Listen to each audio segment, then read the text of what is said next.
Hello दोस्तों, मैं हूं शिखा और स्वागत करती हूं आपका यूरो यात्री पे।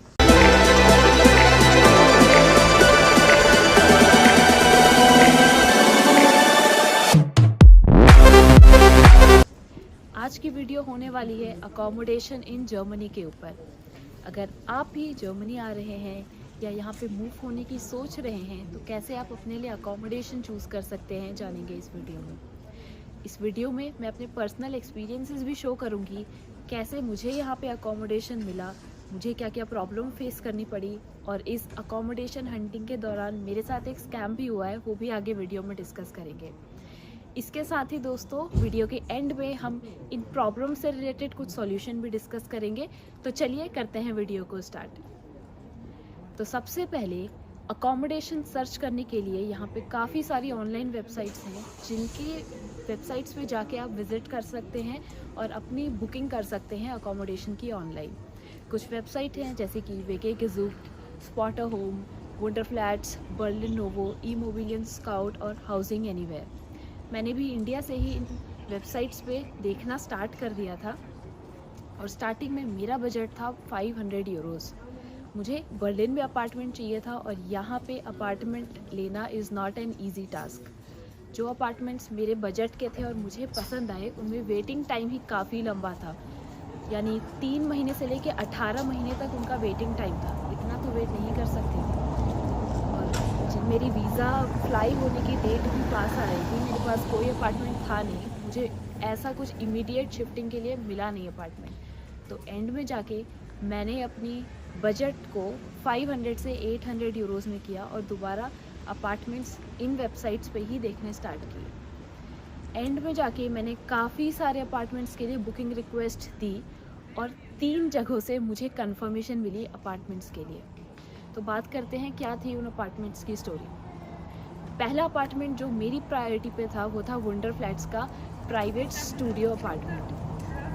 तो ये अपार्टमेंट लैंडलॉर्ड ने मेरी कंफर्मेशन मुझे दे दी कि मैं अपार्टमेंट में मूव इन कर सकती हूँ एक रेंटल एग्रीमेंट साइन करके। जब ये रेंटल एग्रीमेंट मुझे मेरी ईमेल पे रिसीव हुआ और ये एग्रीमेंट पूरा ही जर्मन में था, तो दोस्तों सबसे पहला काम जो मैंने किया वो था जर्मन से इंग्लिश में इसको ट्रांसलेट करके एक एक चीज़ अच्छे से पढ़ी। अब स्टोरी में आता है ट्विस्ट यहाँ से। जैसे ही मैंने पढ़ना स्टार्ट किया, मैंने देखा कि वेबसाइट्स पे जो लैंडलॉर्ड का नेम और एड्रेस मेंशन है वो इस एग्रीमेंट के नेम और एड्रेस से बिल्कुल ही डिफरेंट था। इस बात पे मैंने वंडर फ्लैट्स पे ईमेल भी सेंड करी, हालांकि मुझे कोई रिस्पांस आया नहीं। उसके बाद मेरा सेकंड प्रायोरिटी का जो प्रेफरेंस था अपार्टमेंट का वो था हाउसिंग एनीवेयर का एक प्राइवेट अपार्टमेंट। मैंने जब उस पर कंपेयर किया तो मुझे सिमिलर चीज़ें पता चली। एक चीज़ और है कि इन वेबसाइट्स पे जो इमेजेस शो होती है ना, वो इमेजेस एक्चुअल अपार्टमेंट इमेजेस की नहीं होती, वो बस हमारी रेफरेंस के लिए वहाँ पे दी रहती है। तो ये चीज़ देखने के बाद मैं तो हो गई थी थोड़ा सा डाउटफुल। लास्ट ऑप्शन था जो थर्ड अपार्टमेंट था, वो भी हाउसिंग एनीवेयर से ही था। वहाँ पे मुझे डिटेल्स मैच हो रही थी, आई मीन लैंडलॉर्ड की डिटेल्स, एड्रेस, सब कुछ मुझे सही लगा और ये मेरी यूनिवर्सिटी के नज़दीक भी था। तो मैंने यहाँ पे कंफर्मेशन दे दी, लैंडलॉर्ड ने मेरी कंफर्मेशन एक्सेप्ट भी करी। इसके बाद मुझे क्या करना था कि मैंने अपना कार्ड उस वेबसाइट पे ऐड किया, बट अनफॉर्चुनेटली वहाँ पे लास्ट मोमेंट पे मेरी पेमेंट जो थी पेमेंट डिडक्ट नहीं हुई थी, बट लैंडलॉर्ड ने वापस से एप्लीकेशन रिजेक्ट कर दी। अब कोई ऑप्शन तो था नहीं, फ्लाई होने की डेट ऑलमोस्ट आ चुकी थी। मैं अभी भी काफ़ी सारी वेबसाइट्स पे ट्राई करे जा रही थी, बट मुझे कोई हेल्प मिली नहीं। तो इसके बाद भी मैंने अपनी हंटिंग रखी चालू। मैंने बहुत सारे दूसरे अपार्टमेंट्स में भी एक साथ काफ़ी सारी रिक्वेस्ट डाल दी थी, करीब 8 से 10 रिक्वेस्ट मैं डाल चुकी थी डिफरेंट वेबसाइट्स पर। और मैं निकल चुकी थी इंडिया से जर्मनी। अभी फ्रैंकफर्ट एयरपोर्ट पे लैंड करके मैंने वाईफाई हॉटस्पॉट कनेक्ट किया और देखा, मैं होपफुल थी कि यार कुछ ना कुछ तो मुझे मिल ही जाएगा। बट जब मैंने देखा कि मेरी एक के बाद एक सारी ही रिक्वेस्ट रिजेक्ट हो गई थी, आई वॉज कम्प्लीटली शॉक्ड कि यार अब क्या करना है। तो फ्रैंकफर्ट से मुझे बर्लिन जाना था। इस दौरान भी मैंने काफ़ी कोशिश किया, मैंने फेसबुक पे पोस्ट करी, मैंने व्हाट्सएप पे हेल्प के लिए बोला, बट मुझे कोई इमीडिएट हेल्प यहाँ से भी मिली नहीं। तो एक दिन पूरा बर्लिन में बिताने के बाद मैंने अपने कज़न्स, अपने फ्रेंड्स ग्रुप में थोड़ा एक्टिवली पूछा, तो मुझे एक हेल्प मिली। मेरी कज़न ने मुझे हेल्प करी यहाँ पे एक हफ्ते के लिए अकोमोडेशन फाइंड कराने में। उसके बाद एक हफ्ते में मैंने बहुत एक्टिवली स्टार्ट किया। इस दौरान मुझे एक फेसबुक पे भी लीड मिली। एक इंडियन कपल थे जो कि जर्मनी में रहते थे। उन्होंने मुझे अपना नंबर और हाउस वाइज, जिसको हम आईडी कार्ड बोलते हैं, वो सेंड किया और उन्होंने बोला कि वो अपने अपार्टमेंट को सबमिट कर रहे हैं क्योंकि वो 1 महीने के लिए इंडिया जा रहे हैं। तो इससे अच्छी न्यूज़ और क्या थी। मैं एक्चुअली अनमेरिड भी कराना था सिटी रजिस्ट्रेशन, तो उन्होंने बोला कि उनके एड्रेस में सिटी रजिस्ट्रेशन भी पॉसिबल है। नेक्स्ट डे मुझे जाना था प्रॉपर्टी विजिट करने। उन्होंने मुझे बोला कि मैं एटलीस्ट उनको कुछ डिपॉजिट दे दूँ जिससे कि उनकी प्रॉपर्टी अश्योर हो जाए। तो मैंने दोस्तों यहाँ पे उन्हें 300 यूरो सिक्योरिटी डिपॉजिट एडवांस में दे दिया। उन्होंने मुझे कंफर्मेशन देने के बाद बोला कि नेक्स्ट डे आके मैं उनसे की कलेक्ट कर लूँ और मैं इमीडिएट वहाँ पे मूव इन कर सकती हूँ। नेक्स्ट डे जब मैं उनके दिए हुए एड्रेस पे पहुँची तो वो किसी और का ही एड्रेस था और उनका जो उन्होंने मुझे जर्मन नंबर दिया था वो जर्मन नंबर भी स्विच्ड ऑफ। तो मुझे नहीं पता कि अब किस पे जाना है, क्या जाना है। तो ये तो था एक बहुत बड़ा स्कैम। मैं इमीडिएटली गई पुलिस के पास। उन्होंने मुझे बताया कि यहाँ पे ये स्कैम्स हैं बहुत कॉमन। आपको कोई भी अपना आइडेंटिटी कार्ड दे तो इससे ये नहीं प्रूफ होता कि वो जो पर्सन है वो लेजिटिमेट है। पैसे देने वाले स्कैम में फंस गई। हालांकि इसकी भी एक अलग स्टोरी है, वो मैं बाद में आपको बताती हूँ। अब इस पॉइंट पे आके मेरा तो भरोसा उठ चुका था ऑनलाइन वेबसाइट से और इस तरीके के फेसबुक ग्रुप से अकोमोडेशन हो गई। अब मेरे पास लास्ट ऑप्शन था हेल्प लेना अपने कॉलेज स्टूडेंट्स से, अपना जो भी लिंक्स हैं, कनेक्शंस हैं जर्मनी में, वो सब बिल्ड करने को।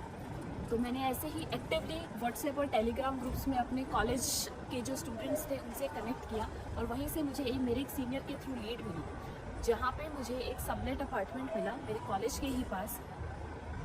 बट इस टाइम क्योंकि मेरे साथ पहले ही स्कैम हो चुका था, तो मैंने इस टाइम पैसे पे करने से पहले उनकी प्रॉपर्टी को अच्छे से विजिट करके देखा कि क्या वो रहने के लिए सेफ़ है, लेजिट है या नहीं। सब कुछ वेरीफाई करने के बाद फाइनली मैंने वहाँ पे मूव कर दिया। तो इस टाइम मुझे सबलेट मिल चुका है करीब 2 महीने के लिए। तो फिलहाल के लिए तो अकोमोडेशन की प्रॉब्लम हो गई है मेरी सॉल्व। तो दोस्तों ये थी मेरी एक short story accommodation in Germany के ऊपर। तो अब मैं आपको बताती हूँ कि कैसे आप अपने लिए एक सेफ़ एंड सिक्योर अकोमोडेशन ढूंढ सकते हैं। अगर आप स्टूडेंट हैं तो सबसे पहला ऑप्शन आपके लिए प्रायोरिटी पे है कि आप स्टूडेंट हाउसिंग में अप्लाई कर सकते हैं। मेरे पास ये ऑप्शन अवेलेबल नहीं था क्योंकि मेरी यूनिवर्सिटी स्टूडेंट हाउसिंग प्रोवाइड नहीं करती। आप नेक्स्ट इनटेक में जब भी अप्रैल या जून में आ रहे हैं तो आप अभी से ही यहाँ की जो गवर्नमेंट स्टूडेंट हाउसिंग है वहाँ पे अप्लाई कीजिए।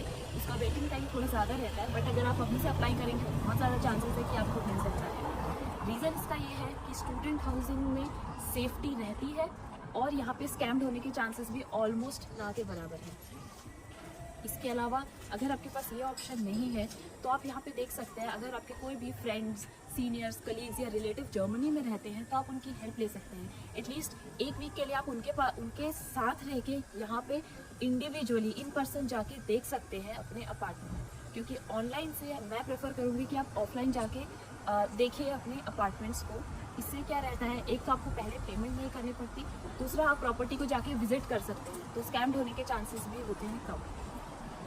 तीसरी चीज़ है, आप बहुत एक्टिवली देखिए व्हाट्सएप और टेलीग्राम ग्रुप्स को, बट यहाँ पे हमें बच के रहना है स्कैम से, जैसा मेरे साथ स्कैम हुआ। अगर कोई भी आपसे पहले ही पैसे के लिए बोलता है, यहाँ पे अलर्ट होकर काम करना है कि हमारे साथ भी स्कैम हो सकता है। चौथा पॉइंट है कि आप अपने फ्रेंड्स और यहाँ पे जो कॉलेज के कलीग्स हैं उनका आप अपनी नेटवर्क स्ट्रॉन्ग बनाइए। आपको लीड्स के थ्रू काफ़ी अच्छी हेल्प यहाँ पे मिलती है। आप अपनी ब्रोकरेज फीस भी यहाँ से सेव कर सकते हैं। तो ये सारी टिप्स थी यहाँ पे अकोमोडेशन से रिलेटेड। कैसी लगी आपको वीडियो आप मुझे बता सकते हैं, और अगर आपके साथ भी किसी भी तरीके की कोई प्रॉब्लम यहाँ पे हुई है, मेरी तरह कोई प्रॉब्लम में आप भी पड़े हैं, तो प्लीज़ मुझे कमेंट सेक्शन में बताइए। इसके अलावा किसी और टॉपिक पे अगर आपको लगता है कि मैं हेल्प कर सकती हूँ तो प्लीज़ मुझे बताइए, और आने वाली वीडियोज़ के लिए ट्यून रहिए। बहुत सारी वीडियोज़ चैनल पर आने वाली हैं related to important information in Germany. तब तक के लिए auf Wiedersehen।